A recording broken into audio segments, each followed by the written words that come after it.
기독교 유머 하나 소개하고자 합니다. 어느 장터에서 한 상인이 누런 황소 앞에서 이렇게 외쳤습니다.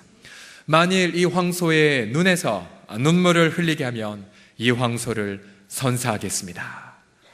많은 이들이 황소 앞에서 별짓을 다했지만 황소는 끔찍도 하지 않은 채 되새김질만 하였습니다. 그때 벼랑간 한 사람이 나타나 황소의 귀에 대고 무어라고 속삭였습니다.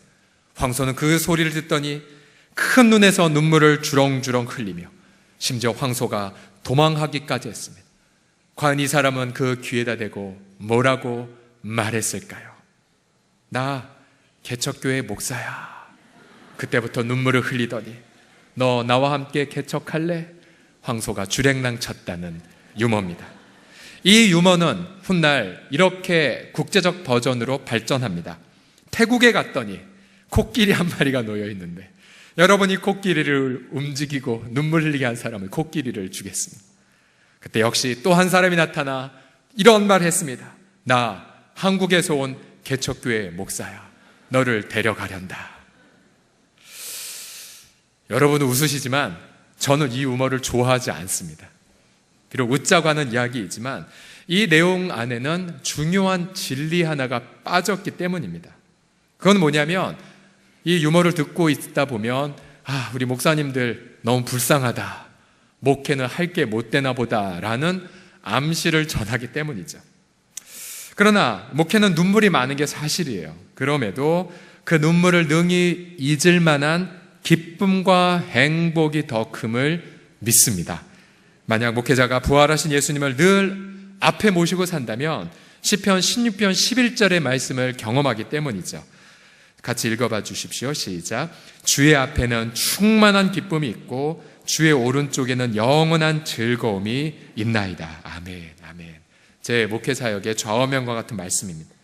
그래서 앞서 있는 이 두 가지의 유머는 이러한 버전으로도 발전돼야 합니다. 세계 최초로 공개하는 유머입니다. 늙어 노예한 코끼리가 슬퍼한 채 요동하지도 않습니다. 그때에 부활하신 예수님을 늘 모시고 사는 목사님이 이렇게 말합니다.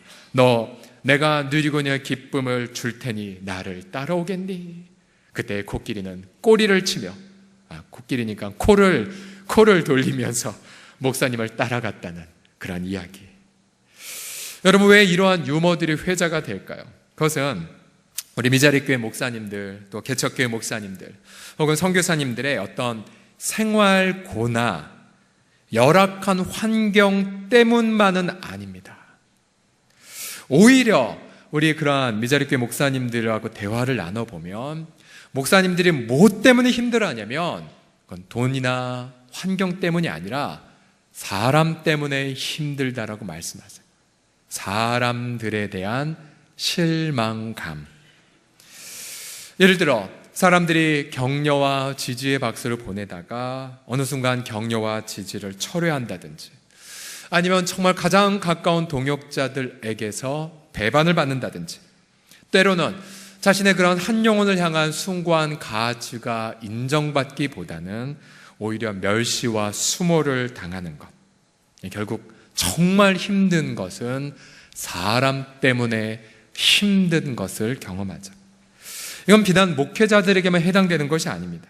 최근에 한 조사에 따르면 우리 한국 사람들은 인생의 위기에 빠졌을 때에 의존할 가족이나 친구의 숫자가 얼마가 됐냐라고 물어봤어요. 그랬더니 우리 한국은 10점 만점에 0.2점. 그래서 이 34개의 OECD 국가, 그러니까 전 세계 200여 개 국가 중에 비교적 잘 사는 나라로 모여있는 OECD 국가 34개 국가 중에 몇 등 했을까요? 꼴등했습니다. 꼴등했어요. 너무 이 조사가 좀 남다르게 다가옵니다. 왜냐하면 우리는 예로부터 이웃 사촌, 그리고 정말 정이 많은 민족이라고 자부했건만, 여러분 어느덧 우리 어르신들이 머리에 백발이 되고 이제 젊은 세대들이 이 땅에 있었을 때, 지금 이 세대는요 고통에도 의존할 사람 없는 그런 힘든 시기를 지나고 있어요. 이 비단 한국 사람뿐만 아니라 우리 성도들도 마찬가지입니다. 얼마 전 제가 한 부목사님과 신방을 가면서 이러한 이야기를 제가 들었어요. 목사님, 우리 성도들이, 일부 성도들이 큰 어려움을 겪고 있을 때는 말하지 않다가 그 문제 거의 다 해결될 직전에 대해서야 이야기를 한다라고. 저희가 교역자들 이런 얘기 들으면요, 이런 마음을 가져요. 막 자책감과 죄책감을 갖습니다. 이런 마음이죠. 우리가 얼마나 성도들을 잘 세심하게 못 돌봤으면 이거 하나 몰랐을까, 이런 죄책감. 또 우리가 한 영혼을 전심으로 돌보는데 우리에게 구멍이 나 있는가, 그러면서 너무너무 괴로워합니다. 또 한편으로는 다른 각도에서 정말 자신의 마음의 아픔을 감출 만큼 그렇게 상처와 사람들에게 실망을 많이 받은 걸까라는 생각도 하면서 우울하게 보내게 되죠. 성경에 있는 하나님의 사람들은 사람들에게 실망을 받아도 오히려 사람들을 한결같이 사랑한 분들의 이야기가 가득합니다. 예를 들어서 사도 바울은 고린도 교회 성도들에게 큰 오해도 받고 비방도 받고 또 수모도 당했지만, 그러나 오늘 본문 14절을 보시면 그는 한결같은 태도로 성도들을 사랑했음을 알 수 있어요. 고린도서 5장 14절 상반절을 같이 읽어보죠. 시작. 그리스도의 사랑이 우리를 강권하시는도다. 여기서 강권하다란 말은 지배하다, 휘어잡다 등으로 번역될 수 있습니다. 사도 바울은 사람들이 자신을 인정하든 무시하든 존경하든 상관없이 한결같이 사랑으로 영혼들을 대했습니다. 왜냐하면 그리스도의 사랑이 자신의 마음을 휘어잡았기 때문이에요. 바울은 고린도에서뿐만 아니라 빌립보에서도 이렇게 고백합니다. 그러므로 나의 사랑하고 사모하는 형제들, 나의 기쁨이요 면류관인 사랑하는 자들아. 또 데살로니가에 가서는 이렇게 말합니다. 같이 이 부분을 읽어보죠. 데살로니가전서 2장 19절 이하 시작. 우리의 소망이나 기쁨이나 자랑이 면류관이 무엇이냐? 그가 강림하실 때 우리 주 예수 앞에 너희가 아니냐? 너희는 우리의 영광이요 기쁨이니라. 얼마나 한결같은 사랑이십니까? 여러분도 옆에 있는 성도들을 바라볼 때마다 나의 기쁨님이 오셨군요, 당신은 나의 영광입니다라고 할 분들이 얼마나 많습니까? 아니면 주일날 교회에 왔지만 나의 고통이요, 나 당신을 피하리이다. 나의 골칫거리요, 당신을 피해 난 계단으로 가리이다. 혹시 그런 분이 계십니까? 과연 어떻게 하면 이렇게 한결같은 사랑으로 사람들을 대할 수 있을까요? 그 사람이 내한테 어떻게 대한 것과 상관없이 바울처럼 어떻게 하나님의 사랑, 그리스도의 마음에 강권되어져서 영혼들을 사랑할 수 있을까요? 첫 번째로, 우리가 그를 위해 그리스도께서 죽으심을 받아들일 때에, 그때에 사람들이 내게 실망을 끼쳐도 똑같이 사랑할 수가 있습니다. 15절 말씀을 같이 보시면요, 그리스도께서 모든 사람을 대신하여 죽으심은 살아있는 자들로 하여금 다시는 그들 자신을 위하여 살지 않고 오직 그들을 대신하여 죽었다가 다시 살아나시는 이를 위하여 살게 하려 함이라. 아멘. 자, 그리스도께서 모든 사람을 위하여 죽으셨다는 사실을 깊이 묵상해 보십시오. 그리스도는 나 같은 자를 위하여 죽으셨습니다.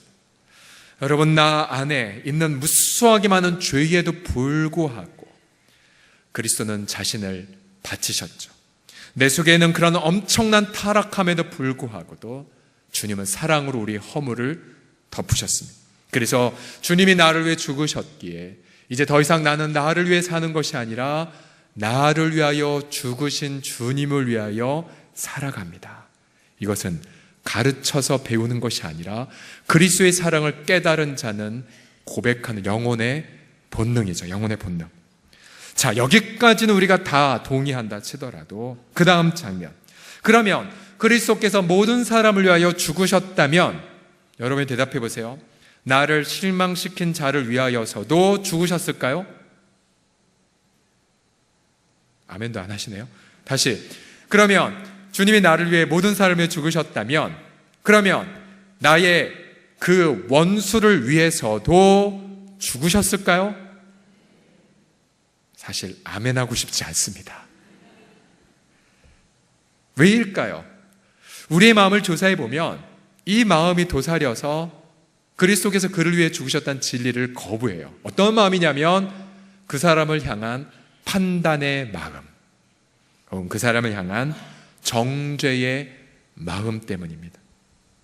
우리는 마음속으로 그를 정죄하고 판단함으로 그가 내게 범한 잘못에 대하여 심판하기를 원합니다. 그러니까 내가 심판의 주, 하나님의 자리에 올라 심판의 주가 되려 하는 거죠. 우리가 왜 이러한 마음을 끝까지 가진 채 그리스도께서 그를 위해 죽으셨다는 사실을 받아들이고 싶지 않을까요? 제가 청년 시절 때에 저희 아버님에 대해서 용서하지 않고 애정의 마음을 품었을 때에 한 강사가 주일날 와서, 제가 그때 성가대 베이스석에 자리에 있었는데요, 한 강사가 와서 여러분들의 원수를 위해서 그리스도께서 죽으셨음을 받아들여야 한다는 말을 들었을 때에 제가 그 마음을 거부하고 싶었어요. 왜냐하면 거부하려면, 받아들이려면 제일 먼저 제가 받아들일 마음이 뭐였냐면 내가 아버님을 향한 심판, 내가 아버님을 용서할 수 없어라는 그 판단을 내려놔야 됐거든요. 근데 이 마음을 내려놓는 것이 너무나도 어려웠었어요. 그거는 역설적으로 그리스도께서 나를 향한 그 사랑이 얼마나 크신지, 아니 그 사람이 내게 행했던 실망스러운 모습보다도 내가 하나님 앞에 저지른 죄악이 얼마나 큰지를 알지 못할 때입니다. 이번에 청년 공동체가 가평에 있는 필그림 하우스에서 이제 테마가 이겁니다. 세상을 변혁시키는 순례자. 이런 테마로 지금 금요일, 토요일, 오늘까지 진행 중에 있습니다. 여기 지금 예배 중에 몇몇 청년들 앉아 있는데, 제가 이름 부르고 싶지만 부를 수는 없지만 너무너무 좋았어요. 너무나도. 금요일 날 제가 첫날 가보니까 정말 그 가평에 별이 쏟아지고요, 은하수도 오랜만에 보이고, 우리 청년들 저 별이 뭔지 아냐 그러니까 다 모르더라고요. 이 서울 촌놈들, 하나님이 만드신 별들이야. 그래, 하나님이 너희들을 저 별처럼 보고 계셔. 그래서 저희가 집회 다 마치고 숙소에 와서 정말 제가 어제 밤에 전화 통화해 보니까 어떤 청년들 막 별똥별도 보고, 그래서 굉장히 뜻깊은 시간을 가졌다고 말합니다.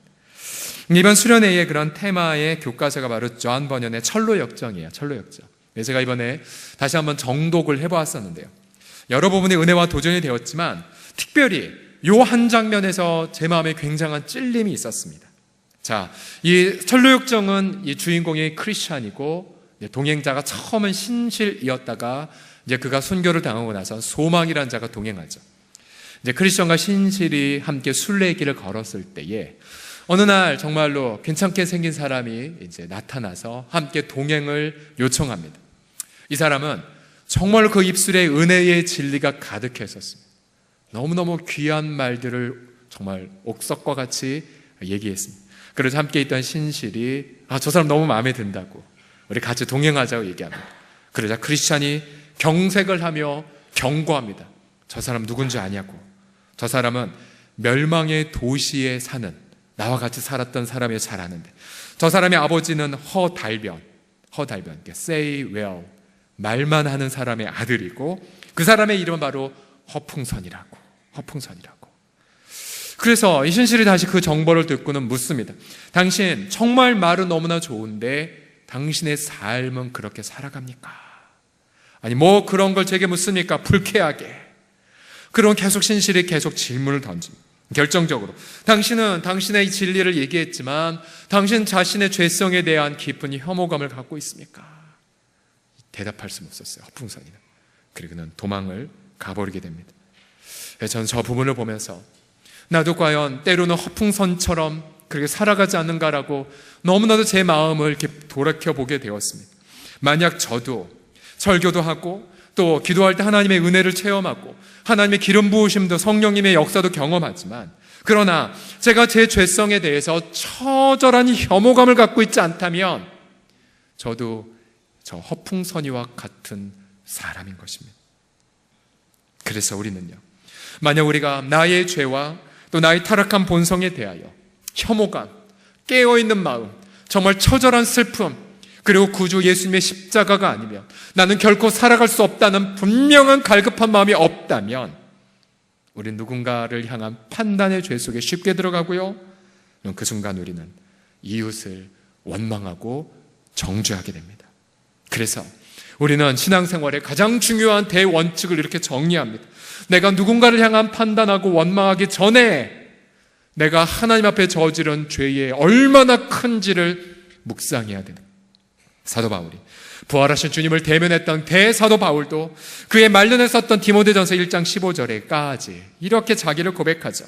나는 죄인 중에 으뜸이라고요. 죄인 중에 괴수라고.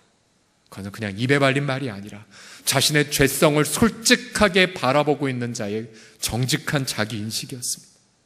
또 고린도전서에서는 맨 나중에 만삭되지 못한 자와 같다. 내가 가장 성도들 가운데에 못난 자라는 인식들. 그래서 우리가 이러한 정직한 자신에 대한 인식을 가질 때에 우리는 비로소 나를 실망시킨 자의 나를 향한 오해보다도, 나를 향한 잘못보다도 나의 부족한 모습을 자각하고 오히려 그를 겸손하게 그리스도 안에서 받아들이게 됩니다. 우리 다 같이 한번 따라하겠습니다. 저는 죄인 중에 괴수입니다. 시작. 나는 죄인 중에 괴수입니다. 두 번째로요, 사람들에게 실망해도 내가 한결같이 그리스도의 사랑으로 사랑하려면 그도 그리스도와 함께 이미 죽었음을 받아들여야 됩니다. 14절을 보시면 그리스도의 사랑이 우리를 강권하시는도다. 우리가 생각해 보니 한 사람이 모든 사람을 대신하여 죽었은즉 모든 사람도 죽은 것이다 라고 말합니다. 자, 그 모든 사람 안에는 나를 포함하여 내게 실망을 끼친 자, 또 나의 원수들 모두를 포함하죠. 성경에 가장 위대한 복음의 진리 가운데 하나가 무엇이냐면 저와 여러분이 예수 그리스도를 믿는 순간 그리스도와 더불어 우리의 옛 사람, 죄의 노예고 사망을 두려운 옛 사람이 죽었다는 사실입니다. 로마서 6장 6절을 다 같이 읽겠습니다. 시작. 우리가 알거니와, 로마서 6장 6절 시작. 우리가 알거니와 우리의 옛사람이 예수와 함께 십자가에 못 박힌 것은 죄의 몸이 죽어 다시는 우리가 죄에게 종노릇하지 아니하려 함이니. 아멘, 아멘. 너무나 위대한 진리이죠. 우리의 옛사람이 예수 그리스도와 함께 이미 십자가에 못 박혀 죽었고 예수님과 함께 장사되었다는 사실. 죽었기에 더 이상 죄를 지을 수 없고 죽었기에 더 이상 심판을 받을 수가 없습니다. 자, 그렇다면 우리 나를 실망시킨 자를 향하여서도 동일하게 이걸 적용할 수 있죠. 그리스도께서 나와 함께 죽으셨고 나도 죽었다면 이미 그분도 예수님과 함께 죽은 것입니다. 그리고 그는 더 이상 죄의 지배를 받는 것이 아니라 바로 그리스도의 통치 아래에 들어왔다라고 우리가 받아들이는 거죠. 주님이 그를 위해 죽으셨다는 사실을 깨달을수록 우리는 그를 향하여 더욱더 존귀한 마음을 갖게 됩니다. 자, 이것을 하나의 예로 쉽게 설명을 해드릴게요. 몇 년 전에 여름향기라는 드라마가 큰 인기를 끌었습니다. 여름향기. 기억나시는 분 있을지 모르겠습니다. 그 탤런트 손혜진 씨가 열연한 드라마인데요. 주인공은 누구냐면 심장병으로 고생하던 여자. 근데 어느 날 한 뇌사자의 심장을 이식받습니다. 근데 자신에게 심장을 주고 떠난 여자는 그 여자와 더불어 이제 사랑하는 남자가 있었는데 사랑을 이루지 못한 채 이 그녀에게 자신의 심장을 주고 그리고 세상을 떠납니다. 이제 주인공은 새로운 심장을 이식받고 새로운 인생을 건강하게 살아갑니다. 그러다 어느 날 그 죽은 여성의 애인 남자를 우연히 만나는데, 그러면서 드라마는 이렇게 음향 효과를 바랍니다. 두근두근 두근두근. 자신이 왜 그에게 두근두근 되는지 알지 못합니다. 그리고 그 남자도 그녀에게 왜 사랑을 느끼는지 알지 못합니다. 자, 그러한 설정인데요. 오늘 본문 말씀이 이와 같은 거예요. 뭐냐면 우리도 역시 허물과 죄로 죽은 자였는데 일테면 우리는 그리스도의 심장을 성령 안에서 이식받았습니다. 그래서 우리 옆에는 지체들, 내 기준으로 보기에 못마땅하고 또 누가 보기에도 너무나도 부족하다고 여겨도 그 안에 그리스도의 심장이 박동되기에 내 과거의 기준으로는 결코 그를 용납할 수도 없고 결코 내 마음으로 사랑할 수 없어도 그리스도의 심장을 이식받은 자, 나도 모르게 그를 향한 용납과 이해와 사랑을 가지게 됩니다. 만약 우리가 우리의 사랑한 지체들을 미워하거나 정죄하게 되면 그것은 그를 향해 죄를 짓기 이전에 그에게 자신의 심장을 주신 그리스도께 죄를 짓는 것입니다. 요한일서 2장 11절을 보시게 되면 그의 형제를 미워하는 자는 어둠에 이미 들어가 있고 어둠에 행하며 그래서 갈 곳을 알지 못하며 이는 그 어둠이 그의 눈을 멀게 하였다라고 말합니다. 얼마나 끔찍한 경고입니까? 반대로 우리가 누군가를 사랑하면 어둠 대신에 빛 가운데에 걸어가죠. 그래서 내가 인생의 다음 스텝을 어디로 내디뎌야 될지 정확하게 바라보게 됩니다. 그러기에 오늘 본문에서 사도 바울은 그리스도께서 모든 사람을 죽으셨기에 그리고 모든 사람이 주 앞에서 죽었기 때문에 이제 자신은 누구도 육체대로 이웃을 보지 않겠다고 선언합니다. 육체대로 보지 않겠다는 뜻은 뭐냐면 더 이상 그 사람이 나한테 행한 것에 근거해서 대하지 않겠다는 뜻이에요. 나한테 잘한 사람한테 잘해주고 나와 비슷한 사람을 사랑해주고 그런 것이 아니라 이제는 그리스도께서 그를 향하여 하신 것에 근거하여 그를 사랑했다는 것입니다. 그리스도가 그를 위해 죽으셨다면 나도 그를 존귀하게 여겨야 되고 그리스도가 죽으셔 자신의 심장을 성령으로 이식시켰다면 나는 그리스도처럼 그를 존귀하게 대하는 것, 이것이 바로 이 세상을 변혁시켜가는 위대한 새로운 인간관계임을 믿으시기 바랍니다. 마지막으로 사람에게 실망할 때에 한결같이 우리가 그를 어떻게 사랑할까요?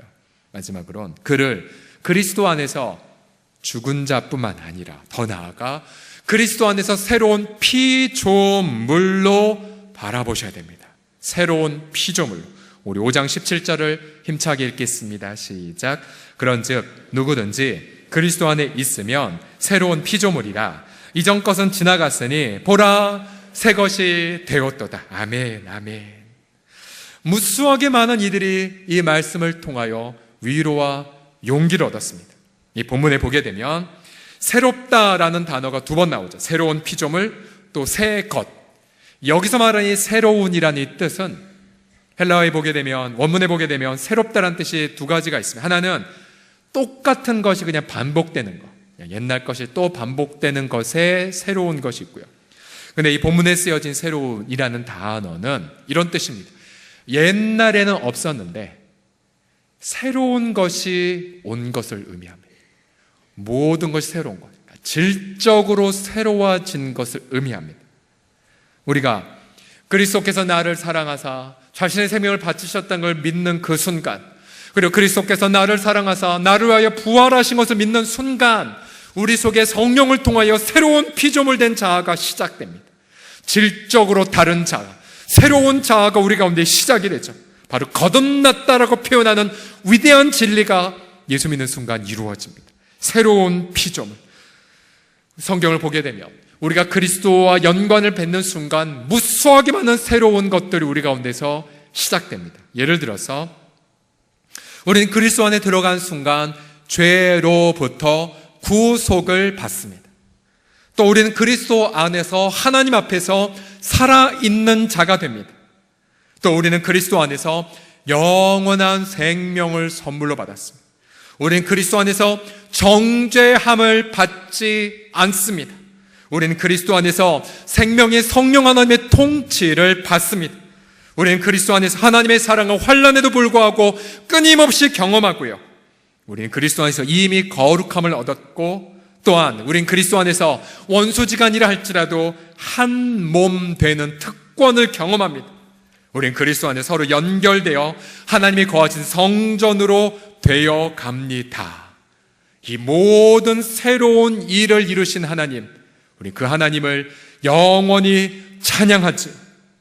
이 모든 그리스도 안에서 받아 누리는 것들을 고린도서 1장 30절이 한 문장으로 정리합니다. 같이 읽겠습니다. 시작. 너희는 하나님으로부터 나서 그리스도 예수 안에 있고 예수는 하나님으로부터 나와서 우리에게 지혜와 의로움과 거룩함과 구원함이 되셨나니. 아멘, 아멘. 그러기에 저와 여러분이 이미 예수 그리스도를 모시고 계십니까? 그러면 이미 주님 안에서 새로운 피조물이 이미 되었다는 사실을 믿으시기 바랍니다. 그래서 우리는 서로를 바라볼 때에 주님 안에서 새로운 피조물로 이미 되었다는 것으로 바라보셔야 돼요.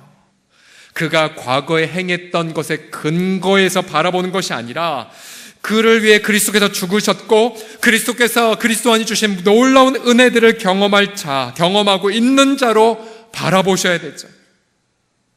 그 순간 우리는 우리 속에서 새로운 사랑을 그에게 경험하게 되고요. 그 순간 우리는 더욱더 내 자신이 예수님처럼 닮아가게 됩니다. 내 스스로가 먼저 더욱더 새로운 피조물로 변화되는 것을 느끼죠. 그때에 나를 실망시킨 사람들이 내게 다가옵니다. 그리고 진심 어린 박수를 나의 변화를 보고 보내게 되죠. 그때 12절의 말씀이 이루어져요. 12절 같이 읽어보죠. 시작.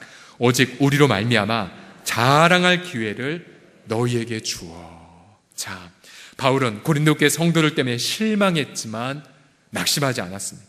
오히려 마침내 그들에게 바울이 날마다 그들을 바라보면서 정말로 세상과 똑같이 살았던 성도들을 바울은 언제나 너희는 그렇지 않아. 너희는 그리스도 안에 새로운 피조물이야. 그리스도께서 너희를 위해 죽으셨어. 너희는 내게 존귀한 자들이라고 고백했던 바울 때문에 성도들의 마음이 녹여졌고 드디어 사도 바울을 진정한 자신의 자랑으로, 진정한 자신의 영적인 아버지로 받아들이게 되었습니다. 결국은 세상적 관점으로 서로를 재단한 것이 아니라 우리 주님의 그 숭고한 희생 때문에 서로를 용납하고 받아들인 인간관계. 여러분, 만약 이 세상에 정말 자신을 그리스도와 새로운 피조물로 바라보는 공동체가 있다면 그러면 그 공동체가 저기 북쪽에 있어도 사람들은 길을 쓰고 그곳에 가서 위로를 받을 거예요. 왜 우리 교회에 주일날 예배 때에 감동을 해도 만약에 사람들이 그저 나를 예전의 나 모습으로 바라보고 그저 내가 했던 행함을 근거해서 나를 재단한다면 더 이상 견딜 수가 없을 거예요. 그러나 우리 교회에도 단 3명이 자신을 향하여 당신은 그리스도 안에 새로운 피조물이라도 고백한다면 그럼 그분은 우리 공동체 결단코 떠날 수가 없습니다. 전 저와 여러분이 모두가 서로를 바라보시되 옛날의 관점으로 바라보는 것이 아니라 그리스도 안에서의 새로운 피조물로 바라보심으로 함께 사랑을 나누는 거룩한 공동체 이루시기를 주의 이름으로 간절히 축복합니다. 연습해 봅시다. 옆 사람 눈을 보면서 당신은 새로운 피조물입니다라고요. 시작. 당신은 새로운 피조물입니다. 또 이렇게 해보겠습니다. 당신 안에 나의 사랑하는 님의 심장이 있다는 걸 몰라봐서 죄송합니다라고요. 너무 긴가요? 당신 안에 나의 사랑하는 님의 심장이 있다는 걸 몰라서 죄송합니다라고요. 지금 베스트셀러 가운데에 그 소설가 조정래 씨의 풀꽃도 꽃이다라는 책이 있습니다. 저도 열심히 지금 1권째 읽고 있는데요. 작가는 이 소설을요, 우리나라의 비참한 교육 현실에 대한 애통하는 마음으로 또 대안을 제시하는 마음으로 썼다라고 말합니다. 이 책에는 이제 입시에 고통하고 있는 아이들, 또 부모 눈을 피해서 참 온갖 일탈을 경험하는, 또 여전히 아이들로 하여금 정말 입시 사회에 재단시켜서 고통하게 만드는 삐뚤어진 부모들의 마음이 반복됩니다.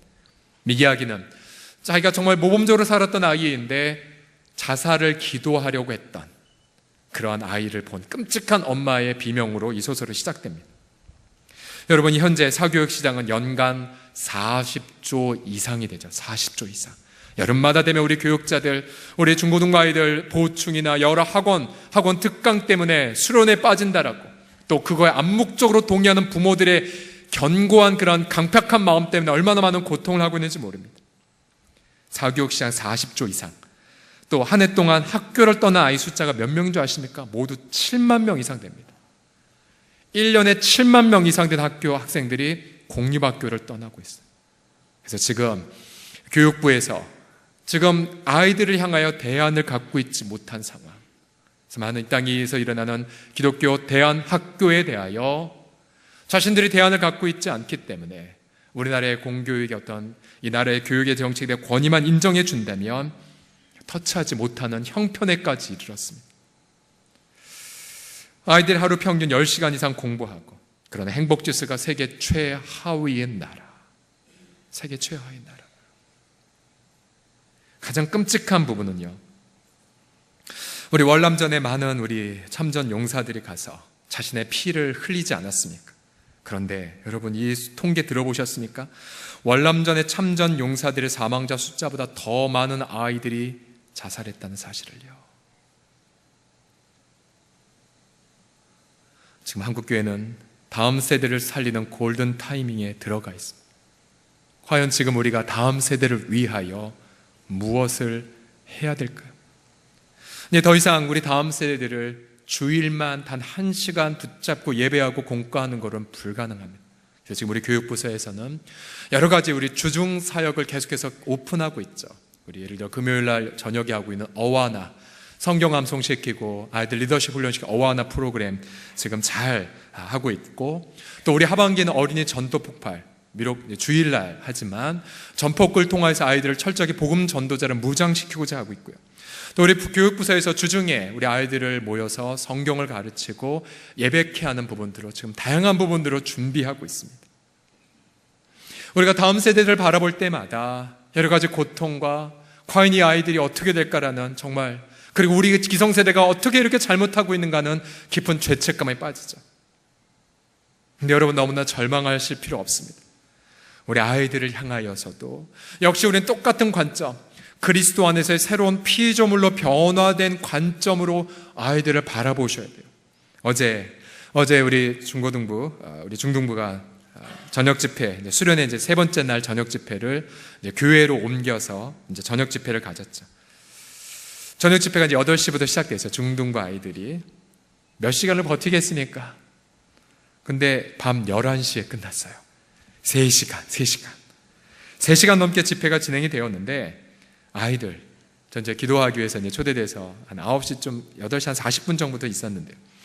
아이들 미동도 하지 않은 채 하나님 말씀 경청했고요. 전사님의 그런 기도의 인도함을 좇아서 아이들이 기도하는데 무릎 꿇고 눈물을 흘려가며 얼마나 간절히 기도하고 있었는지 모릅니다.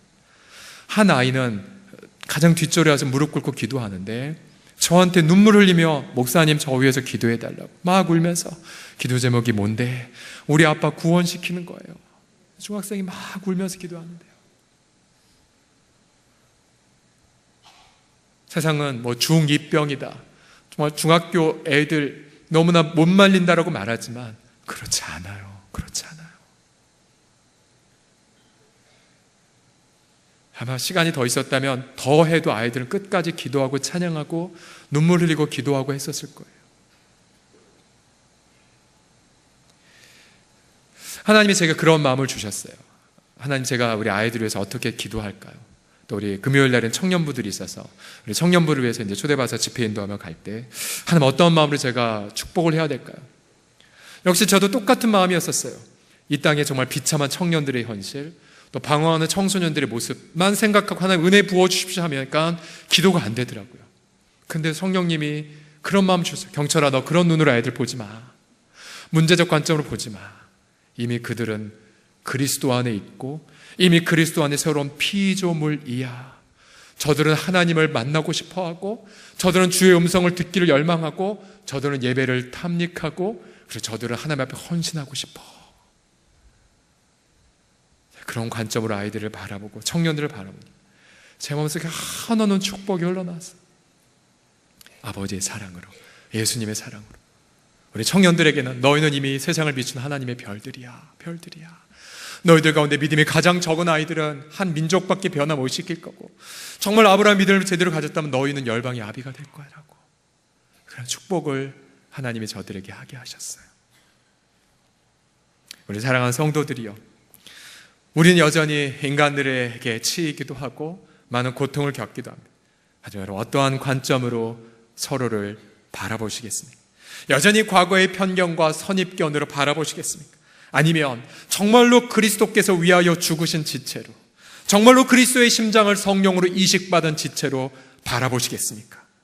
우리가 그리스도의 사랑과 눈으로 서로를 바라봄으로 우리가 세상에 정말 감동과 세상을 변혁시켜가는 아름다운 사랑에 주님의 몸된 공동체를 함께 이루시기를 예수님의 이름으로 간절히 축복합니다. 기도하겠습니다. 같이 이 시간 자신의 양손을 자신의 심장에 얹어주시고요. 마음에 서먹한 분들이 혹시 계십니까? 마음껏 축복하고 싶은데 뭔가 걸리는 분들이 있으시죠? 우리 같이 이 시간 그분들을 위해서 기도하기 전에 하나님 앞에 나아가 내가 용서함 받은 죄악의 그 끔찍함을 바라봅시다. 그런 나의 타락함, 어찌 보면 나는 갚을 수 없는 1만 달란트 이상의 부채를 하나님 앞에 지었죠. 하나님은 긍휼히 여기셔서 나를 부채를 탕감해 주셨죠. 그런데 기껏해야 얼마 안 되는 잘못을 내게 범한 자를 분노하고 옥에 집어넣고 심판한다면 주님은 말씀하시죠. 너가 중심으로 형제를 용서하지 않으면 하늘에 계신 너희 아버지도 용서하지 아니하리라. 우리 같이 기도합시다. 그리스도의 내가 받은 은혜를 묵상하고 우리 사랑하는 지체들, 또 우리 사랑하는 배우자, 가족도 주 앞에서 이미 새로운 피조물이라고 그렇게 바라보면서 우리 같이 시간 회개와 결단의 기도 다 같이 드리겠습니다. 기도합시다. 아버지 하나님이여, 이 시간에 아버지 앞에 우리의 마음을 주 앞에 드리나이다. 주님, 죄송합니다. 판단하고 또한 아버지 하나님 정죄하고 내 마음 중심으로 아버지 하나님 누군가를 향한 미움의 칼날을 갈았던 것 회개합니다. 하나님 아버지, 주님 1만 달란트보다 더 끔찍한 죄악의 부채를 갖고 있었지만 무궁한 긍휼의 은혜로 말미암아 그 모든 허물의 부채를 탕감받은 우리들, 하나님 아버지, 그렇게 새롭게 주 앞에 은혜 받은 자, 이제 아버지 하나님이여, 주님이 위하여 죽으신 지체, 또한 주님과 함께 이미 죽음을 체험한 우리 지체들을 바라보며 주님, 저들을 그리스도 안에서의 새로운 피조물로 바라볼 것을 결단하여이다. 아버지 하나님, 저를 향한 하나님의 사랑을 보게 하여 주시고 내가 저 사람이 나를 향하여 행했던 것에 근거하여 저를 대하는 것이 아니라 그리스도께서 저를 향하여 어떻게 행하셨는지를 바라보고 하나님의 사랑, 그리스도의 시선으로, 주님의 그 따뜻한 성령의 그 심장으로 저들을 대함으로 인하여 아버지, 우리 모든 가정 안에서 기도하는 자가 먼저 그리스도의 그 사랑의 통로가 되어지며 아버지 하나님이여, 기도하는 자가 먼저 아버지 사랑의 아버지 하나님의 메신저가 되어져서 우리가 함께 사랑과 은혜로 나아가는 아름다운 아버지 사랑의 그런 귀한 공동체를 우리 주 예수여 이루어가게 하여 주시옵소서. 한 가지만 더 중보 기도할 때에 우리 다음 세대들을 위하여서 우리 기도합시다. 한국교회마다 주일학교가 줄어들고 있는 상황에서 그러나 복음은 여전히 다음 세대의 유일한 해답입니다.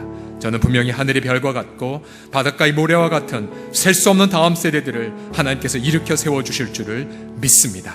우리 다음 세대들, 우리 청년들, 우리 중고등부들, 우리의 주중 다음 세대들, 아버지, 저들을 향하여 정말 우리 교회가 복음과 사랑을 마음껏 증거함으로 정말 아버지 하나님이여, 정말 그리스도 안에 새로운 피조물로 변화된 다음 세대를 기쁨으로 바라보는 우리 자녀들이 예언하고 우리 청년들이 환상을 보며 성령의 약속을 경험하는 아름다운 메신저가 되어질 수 있도록 우리 다음 세대들을 위하여, 특별히 자신의 가정에 방황하는 자녀들이 있다면 그들의 이름을 불러가되 염려가 아니라 주님의 새로운 피조물된 관점으로 사랑하는 마음으로 함께 동성으로 마지막으로 기도합시다. 아버지 하나님이여, 이 시간에 우리의 다음 세대들을 하나님의 장중 앞에 다시 한번 올려드립니다.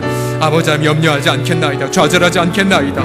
아버지, 주께서 저들을 위하여 죽으셨기에, 주께서 저들과 함께 아버지 하나님이여 장사되셨기에, 아버지 하나님, 우리의 그런 무능함이 아니라 아버지 우리의 못난 모습이 아니라 그리스도께서 저들을 사랑하사 자신의 생명을 바치셨고 아버지 하나님의 불꽃 같은 두 눈으로 다음 세대를 향하여 뜨거운 열망을 갖고 계신 것을 바라보면서 하나님의 그 사랑, 하나님의 그 마음을 품고 우리 다음 세대를 축복하며 아버지, 저들과 함께 복음의 행보를 내딛도록 도와주실 때에 아버지, 주님 언약하신 바대로 성령의 약속의 저들 가운데 부어지며 자녀들이 예언하며 청년들이 아버지 환상을 보며 아버지, 우리의 모두 위대한 복음의 순저로 세워지게 하실 줄을 믿나이다. 저들이 자신의 학교와 또는 캠퍼스와 비즈니스 현장을 변혁시키며 세상을 변혁시켜가는 아름다운 청년 순례자들, 아름다운 우리 예수의 10대들, 다니엘과 요셉과 순결한 다니엘과 같은 아름다운 하나님의 사람들이 다 되어지게 하여 주시옵소서. 죄인 중에 괴수가 여기에 있나이다. 성도들 가운데 가장 못난 자가 여기에 있나이다. 날마다 우리의 못난 죄성을 바라보되 그 죄를 덮으신 주의 그 사랑을 찬미하게 하시고 그 주의 사랑으로 우리의 지체들을 바라보므로 나를 통하여 사랑이 흘러가고 나를 통하여 화평의 역사가 일어나며 나를 통하여 하나님의 회복의 웅대한 노래가 우리의 가정과 일터와 어두움의 세상 속에서 울려 퍼지게 하여 주시옵소서. 예수님의 이름으로 기도드립니다. 아멘. 함께 영광의 박수 올려드립시다.